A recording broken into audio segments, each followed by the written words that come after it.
بسم الله الرحمن الرحيم الحمد لله والصلاة والسلام على رسول الله أما بعد. Nous allons parler à présent de la lecture du Coran après le Fatiha dans la salat, sachant qu'il est recommandé de réciter un passage du Coran en plus de Al-Fatiha, et ce dans les deux unités de Al-Fajr ainsi que les deux premières unités de Dhahr, Asr, Maghrib et Isha. Les savants sont unanimes sur cette recommandation, et cette unanimité a été évoquée par Ibn Sirin, Ibn Qudama, Al-Nawawi et Shawkani. Abu Hurayra, qu'Allah l'agrée, a dit: et je vous ai fait entendre volontairement ce que le prophète sallallahu alayhi wa sallam nous a fait entendre. Cependant, sachez que quiconque récite au minimum al-Fatiha, alors sa prière est valide. Et quiconque récite quoi que ce soit en plus, alors cela est meilleur. Rapporté par Bukhari et Muslim. Voyons à présent quelle était la récitation du prophète sallallahu alayhi wa sallam dans chacune des prières. Tout d'abord, Salat al-Fajr. Il est recommandé d'allonger la récitation dans cette salat. Et tel est l'avis de la majorité de l'Malikiyya, le Shafi'iyya et le Hanabila. Et la sunna, c'est de réciter les longues sourates de l'Mufassal, c'est-à-dire entre Qaf et Ad-Duha. Le Hanafiyya parle de 40 à 60 versets, tandis que d'autres parlent de 60 à 100 versets. Wallahu a'lam.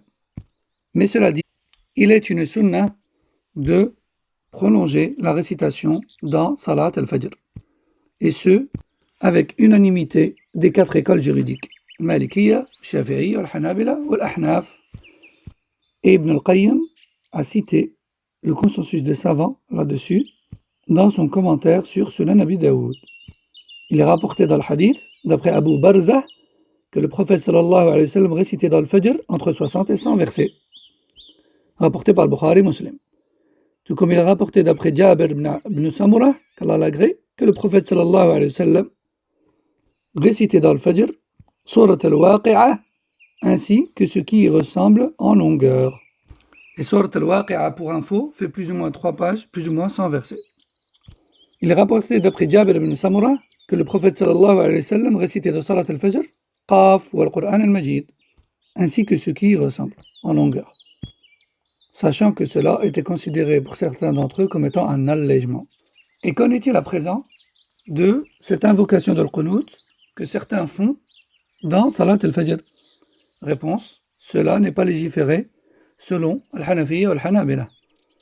Et tel était l'avis de certains salafs, comme al-Thawri, Abu Hanifa, Ibn Abbas, Ibn Umar, Ibn Mas'ud, Abu Darda.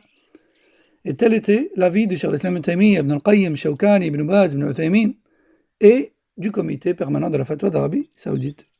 D'ailleurs, Abu Hurayra, qu'Allah l'agrée, dit clairement: le prophète sallallahu alayhi wa sallam ne faisait pas de dua al-Qunut dans le Fajr, sauf en période particulière, en faveur de personnes ou contre des personnes. Rapporté par At-Tabari. Voyons à présent la récitation dans Salat al-Dhahr. Certains savants disent qu'il est recommandé dans Salat al-Dhahr de réciter les sourates de moyenne longueur de l'Mufassal, c'est-à-dire les sourates de moyenne longueur entre Qaf et Ad-Duha, Ad-Duha non comprise. Et tel était l'avis de l'Hanabila, de l'Hanafiyya, et tel était l'avis de Cheikh Ibn Baz Ibn Uthaymin rahimahullah. Il a rapporté d'après Jabir ibn Samurah que le prophète sallallahu alayhi wa sallam récitait dans Salat al-Dhahr et dans Salat al-Asr was-sama'i wat-tariq, ainsi que was-sama'i dhati al-buruj, et ce qui y ressemble.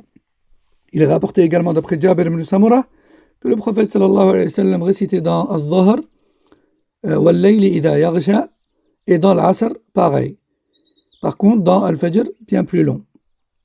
Ça, c'est le premier avis, à savoir les moyennes longueurs de Al-Mufassal. Il y a un deuxième avis qui dit non, dans Salat al-Dhahr, on récite les plus longues de Al-Mufassal, un peu comme dans le Fajr. Et tel était l'avis de la majorité parmi le Hanafiyya, le Malikiyya et le Shafi'iyya. Il a rapporté d'après Abu Sa'id al-Khudri, qu'Allah l'agrée, qui dit: nous avons observé la prière du prophète sallam dans Al-Dhahr ou Al-Asr, et nous avons remarqué que dans les deux premières rak'at de Al-Dhahr, il récitait plus ou moins 30 versets. Et dans les deux dernières de Dhuhr, plus ou moins 15 versets. Ensuite, pour la prière de l'Asr, il faisait la moitié de tout cela. C'est-à-dire plus ou moins 15 dans les deux premières rak'at et plus ou moins 7 dans les deux dernières. Rapporté par Muslim. Troisièmement, la récitation dans Salat al-Asr. Il est recommandé dans Salat al-Asr de réciter les moyennes de l'Mufassal. Et tel est l'avis de la majorité, parmi le Hanafiya, le Shafi'iyya et le Hanabila. Il est rapporté d'après Jabir ibn Samura que le prophète sallallahu alayhi wa sallam récitait dans Dhuhr wal-layli idha yaghsha. Et dans l'Asr, plus ou moins pareil, si ce n'est qu'il faisait dans Dhuhr 2 fois plus long que dans l'Asr. Rapporté par Muslim. Toujours d'après Jabir ibn Samura, il dit, le prophète sallallahu alayhi wa sallam récitait dans Dhuhr wal-Asr was-sama'i dhati al-buruj was-sama'i wat-tariq et ce qui y ressemble. Quatrièmement, la récitation dans le Maghrib. Il est recommandé dans Salat al-Maghrib de réciter les plus courtes de l'Mufassal, c'est-à-dire de Dhuha an-Nas. Et ceci est l'avis des 4 écoles juridiques, le Hanafiya, le Malikiyya, le Shafi'iyya et le Hanabila. Il est rapporté d'après Abu Huraira, qu'Allah l'agrée, que le prophète sallallahu alayhi wa sallam allongeait les 2 premières rak'at de Dhuhr et il allégeait les 2 dernières. Tout comme il accomplissait l'Asr un peu plus léger que cela, et concernant le Maghrib, il récitait les plus courtes de l'Mufassal, c'est-à-dire de Dhuha an-Nas. Et concernant l'Isha, il récitait les moyennes, et dans Al-Subh, il récitait les plus longues de l'Mufassal. Rapporté par Al-Nasa'i, Ahmad, et authentifié par Al-Nawawi dans le Majmou', Cheikh al-Islam ibn Taymiyyah a dit dans Iqtida' Sirat al-Mustaqim, la chaîne de transmission de ce hadith est authentique selon les conditions de Muslim. Et bien d'autres imams l'ont authentifié également. Voyons à présent la récitation dans Salat al-Isha. Il est recommandé dans Salat al-Isha de réciter les moyennes de l'Mufassal. Et ce, selon l'avis des 4 écoles juridiques, le Hanafiyya, le Malikiyya, le Shafi'iyya et le Hanabila. Voici donc pour ce qui est à réciter dans les salawat. Et nous verrons, Inch'Allah Ta'ala, prochainement pour ce qui est de la manière de lire dans les salawat.